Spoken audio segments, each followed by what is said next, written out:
Welcome to Grimm's Frightmares. I'm your host, Jess Paul. How deep can our imaginations go, and how easy is it to tell if our brains and senses are playing tricks on us? Or if there's something more extraordinary going on?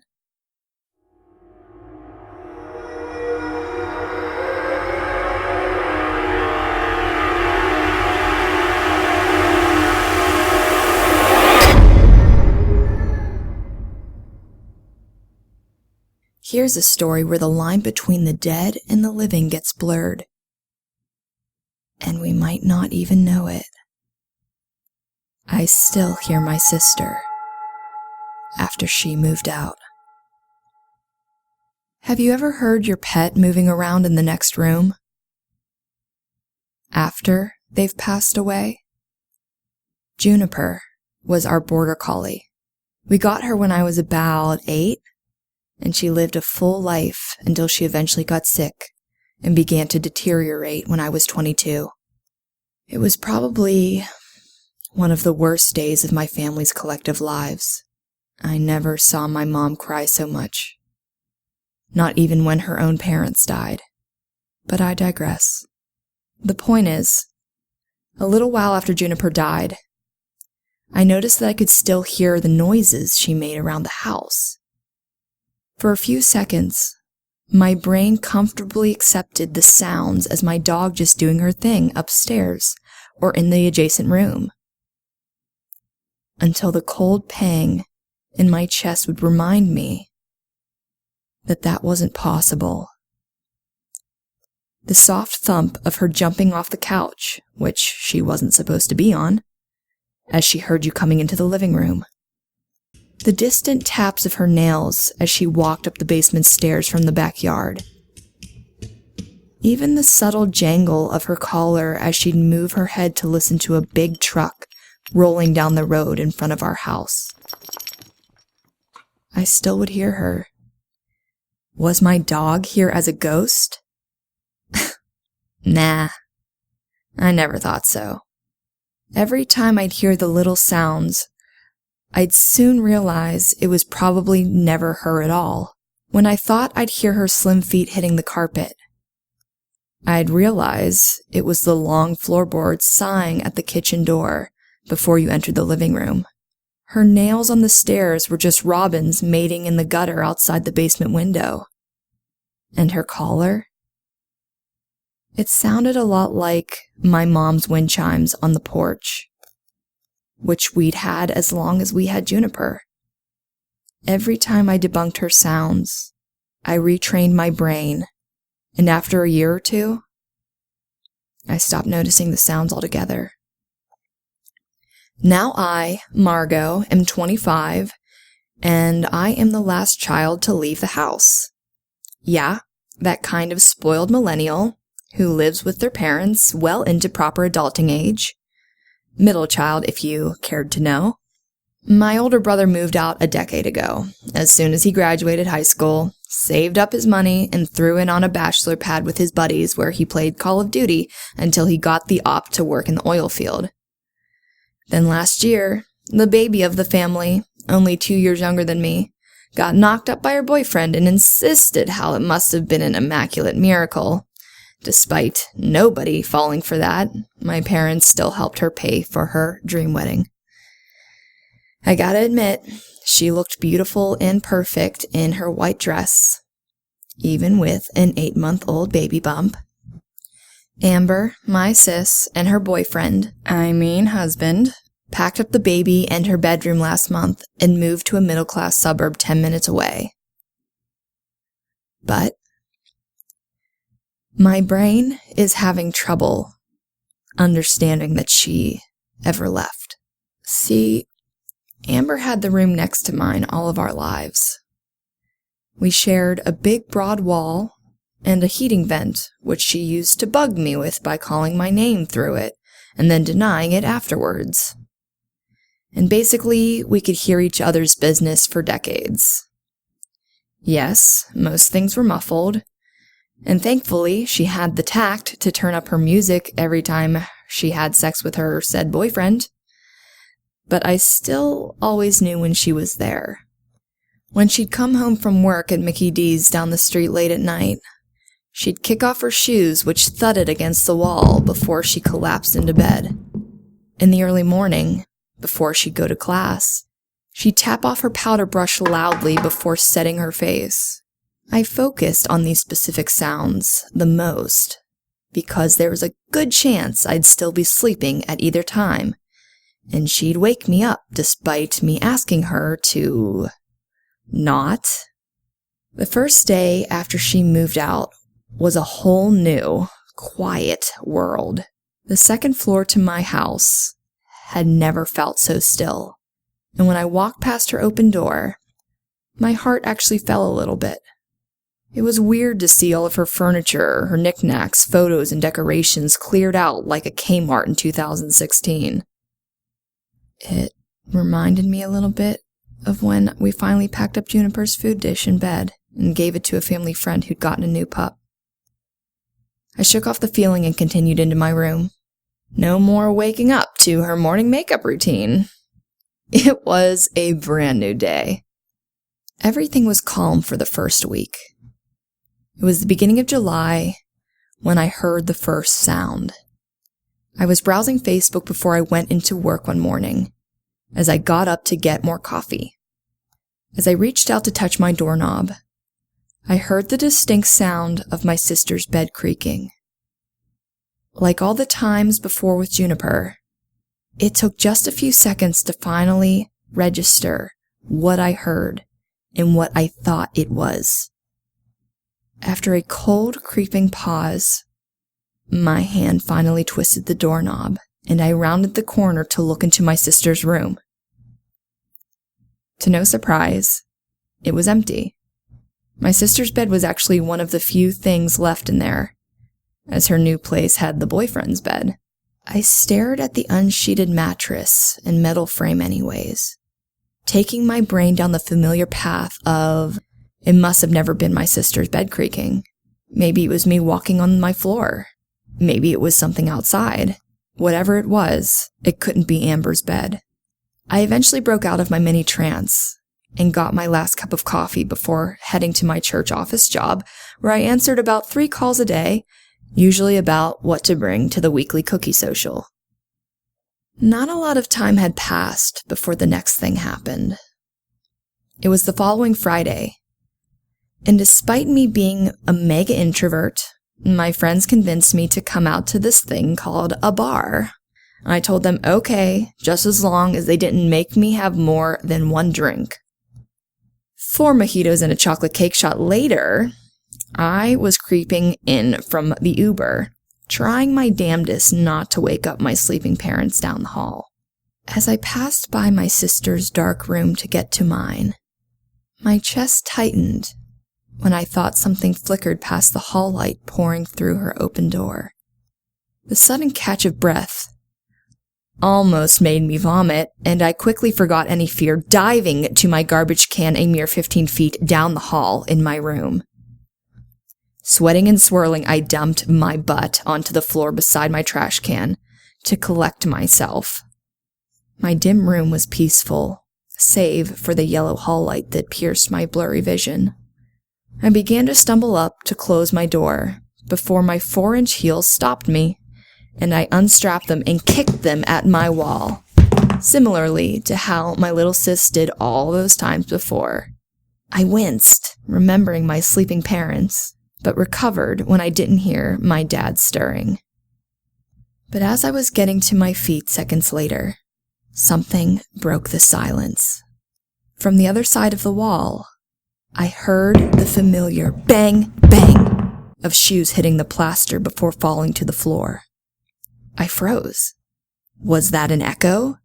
20 seconds delayed? Am I drunker than I thought? Was someone smoking something funky in the bar and made me high? My brain was still searching as the sound of feet, the swing open of a door, and the burst of new lights met my bedroom. I braced myself, standing in the middle of my now-lit room before my dad, followed groggily by my mom, barreled in, turning on the light. What was the... Jesus, Mary and Joseph. My dad strung together under his breath. Yeah, it's just Margot. Keep it down, will you? You scared your mom. I looked at my mom behind him as she blearily blinked through the light. Doubtful, but I'll take it. He turned around, trying to catch his breath through the masked intruder fear, and went back into his room. Mom squinted through the light and whispered lowly, "Did you lock the door when you got in?" I nodded slowly, the explicit feeling of unbridled fear still settling in my stomach. But she didn't catch on, as she said, "Good girl," and shuffled back off to bed. A month later, I had my lifelong friend Trina over, who's actually the one who had coaxed 3 of the mojitos and the sugar shot into me from the previous event. We were watching a movie when I jumped at a sound towards my sister's room, only to see my mom coming back down the hall through the crack in my door. She'd begun to use it for her crafts storage and had been throwing supplies in there for the last couple weeks. I looked back to Trina, who was staring at me out of the corner of her eyes, muffling a laugh. "What?" I said, ignoring that I was at all on edge, pretending to be annoyed. "Is finding Dory creeping you out too much?" she joked, amused at my blushed face. I swallowed and reluctantly began, "I've been hearing stuff on the other side of the wall." "Rats?" she squirmed. I stone-faced, and she shuddered even more when she said, "Ghosts?" "No," I scoffed, but she wasn't convinced. "Maybe it's from those times we played Ouija board in your basement." "We never played Ouija board in my basement," I coughed. "My mom would have killed us." "Actually, now that I think of it," Trina remembered, "you weren't there." 6th grade, me and the Rolonsky twins snuck down there and played during your pool party. "You played Ouija board with the Rolonsky twins in my basement without me knowing?" "Yeah, we also tongued in your basement without you knowing." Tap, tap, tap. Trina, halfway through a snorting laugh, and I, focused and annoyed, both sat bolt upright from my bed when the oh-so-familiar sound of my sister's powder brush hitting its container echoed like a hollow, old church bell from the other side of the wall. "What made that sound?" Trina whispered without moving her eyes from the wall. "I thought—" I began to apprehensively explain when the tap, tap, tap clanged through my room again. As soon as the second set of taps jangled out, Trina flat bolted from my door and down the banister. In pure reaction, I yelled her name and moved like lightning after her until I got to the banister top. My back was to my sister's bedroom door when I saw Trina. She was frozen in the middle of the staircase, her big, glassy eyes stuck in my direction. Or behind me. I noticed my shadow then. It was falling over Trina like a long strip as my sister's bedroom light partially illuminated the dim hallway. Right then is when I knew I was positioned with a choice. To move and run towards Trina, or look behind me and face something terrifying. Or I could just continue to stare at Trina's death-confronting stare without the ability to move. I did that for about 10 seconds too long, before the little yellow light that illuminated the edges of Trina's face blacked and my sister's heavy wooden door slammed, sending my knees out from under me and autonomously running me towards the downstairs living room. Trina and I, 25-year-old women, let me remind you, entered the living room screaming and flailing in our VS pink tracksuits, mascara tears already forming as we started choking out the first words. "Mom, Dad, oh my God, we have to get out of this house. We need to drive to a hotel. Mr. and Mrs. Lambert, Jesus Christ, your house is haunted, or it might be Satan. I don't know. It was too dark." Trina cried over me as my parents stared at us from their spots on the couch. "What?" my dad spit out after our inauguration of senseless sobs. Trina and I spent the following half hour first trying to calm down enough to form full sentences, to beginning to explain what just kind of maybe happened, to my dad questioning if we were on drugs, to asking us which drugs we were on, my mom, by the way, who's not gonna miss a second of Bill Maher's monologue, only piped up to say, "Jerry, calm down." And finally, to Trina getting sent home to smoke her drugs elsewhere, and me only having my bedroom to go back to. If I would have had a license and a car, and it wouldn't have been inappropriate to leave my house that night, I would have gotten my own hotel room for the night. But it was my childhood mattress and me until dawn, I guess. Not wanting to join my parents around the TV after that scuffle, and also not wanting to hang out in the laundry room, I turned around and headed back to the only place left. The last place on earth I actually wanted to be. Past my sister's closed and silent dark room, I swiftly shut myself into mine and proceeded to turn on every lamp in my room, including my lava lamp, which I hadn't touched since 6th grade and took 10 minutes to heat up. 4 hours later, and my bedroom must have been the brightest source of light in our neighborhood at this time in the early morning. My eyelids felt like they were wearing heavy hats that were weighing them down.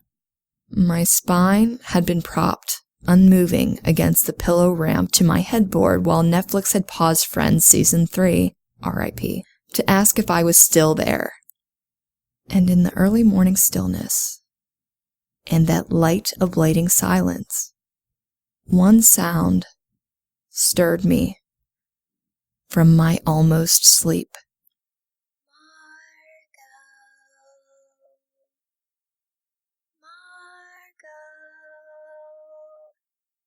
My eyes unglazed and blinked fervently as my brain flooded with adrenaline. I aggressively rubbed my eyes as I stirred and stared at the frozen computer screen. No sounds to be made.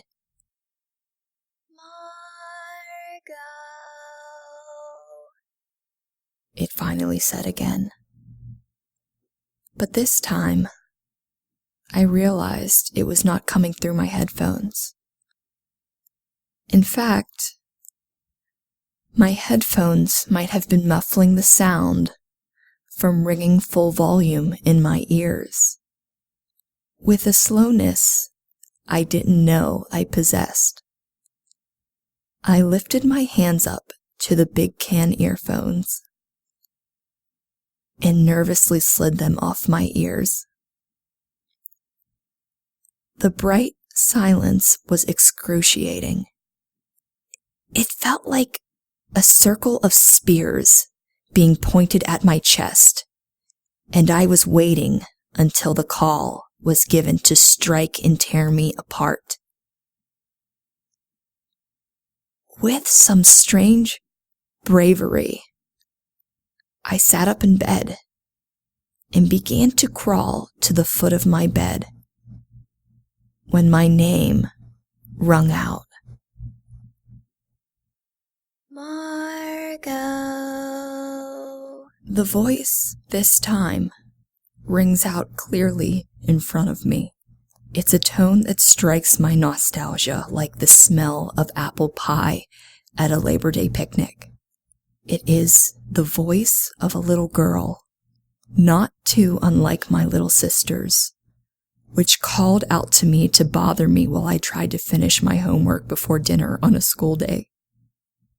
To reiterate, it is not my sister's voice, now as an adult. It is the same voice I thought I heard handfuls of years ago, calling me through our vent. She never did admit to doing it. She denied it every time and was honestly a pretty good actor trying to convince me it wasn't her. Because it wasn't her. Margot. The voice, now only inches in front of me, on the other side of the wall, begins to shift. Margot.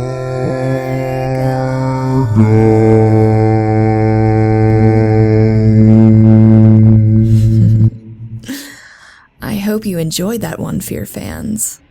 If you want to hear future stories when we occasionally drop them, that's what the subscribe button is for. And do all the other things like, comment, and share our videos if you want to extra support us. Have a spooky season. Any season. And see you on the next Grimm's Frightmares.